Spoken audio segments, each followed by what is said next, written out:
nothing major happened that could make me a gender activist, like a passionate person.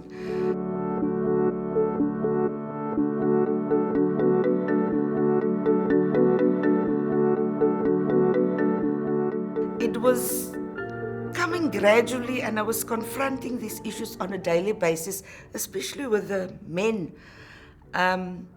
These things about sexual harassment, the things about abusing women. And one thing about me, I'm a very disciplined person. Maybe I'm old-fashioned, they always call me old-fashioned, old school. But I'm a very disciplined person, and I did not allow that kind of abuse, to happen to me. And I will always stand up and say a thing as it is.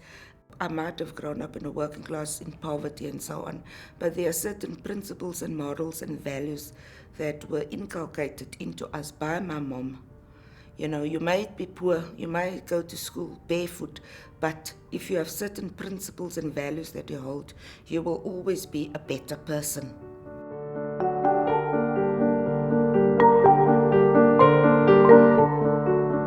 I think the ANC has been instrumental in pushing through the quota system to ensure that women are in leadership positions and also in decision-making structures.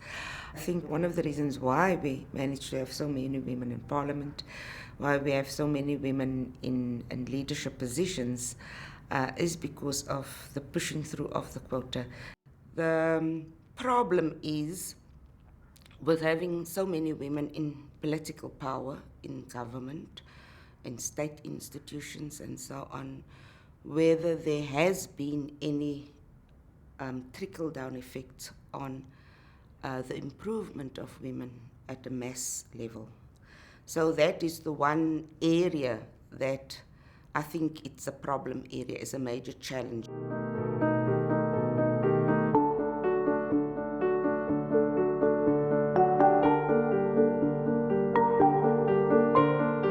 To a certain extent, women forget who they're representing. Women in power, they tend to want to look at the bigger picture like, the economic situation. It's much more important than looking at the situation of women in the rural area, how they can empower women and so on. I think the critical point would be for women in government to have a base at grassroots level. That is where the power would come from to support those women. If, for example, they are having a problem with, just for example, legislation being passed, those women must know that they've got a foundation, they've got a base on to call on to support them in pushing for that legislation. I remember when they actually said that we must have 50-50 at local government level. So there was a big scramble because it meant that men had to give up their positions as councillors. They had to give up their positions. I can tell you, men did. The ANC insisted you give up your position, but the men were not happy. I mean, you had to hear the grumbles and mumbles, like, they had to give it that they have to give up their position. And there was a major discussion then ensued around whether women are equipped. Are women now, can they do it? Are they prepared?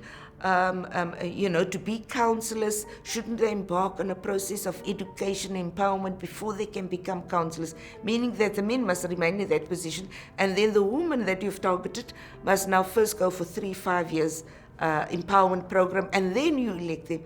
I mean, they came up with all sorts of excuses, in order to retain their positions. Other men were saying, like, congratulating themselves and saying, you see how gender sensitive we are. We've given up our seats for women. I mean, so patronizing. I said, no, and you have to respond to those things every time because it's made in public. For women in power, there's a lot of work to be done to start changing from the what they call the organizational culture. And that is the hardest part. I know good women that have resigned They said, no, I don't think that I will want to continue with this because of that kind of situation where the situation is just too unbearable. You know that you're sexually harassed, you're being propositioned. If you don't agree to what a leadership is saying, male leadership is saying, then you're going to be victimized. You cannot open up the debate, you cannot confront the issue about if you see a leader doing something wrong, you cannot confront it, so they would rather resign. So it's it's a very difficult situation for them.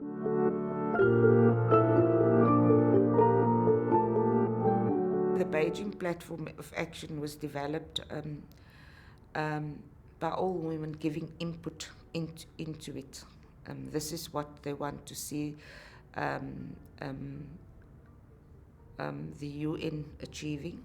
This is what they want to see governments doing. This is what they want to see, progress in nation states. To a large extent, it has been removed from that mass of women, of the public domain of women in general.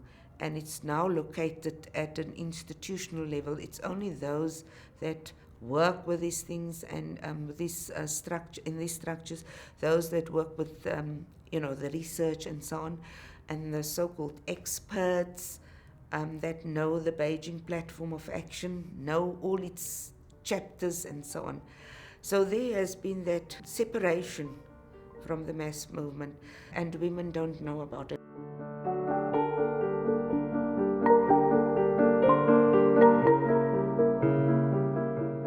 The women that was there in the 1980s, 1976, and we're all what we call mature women, and we're not going to be around, and that experiences are not being passed down to the younger generation of women that is coming in now, to educate them, to raise consciousness, and to develop, them as gender activists who would be able to carry on the struggles.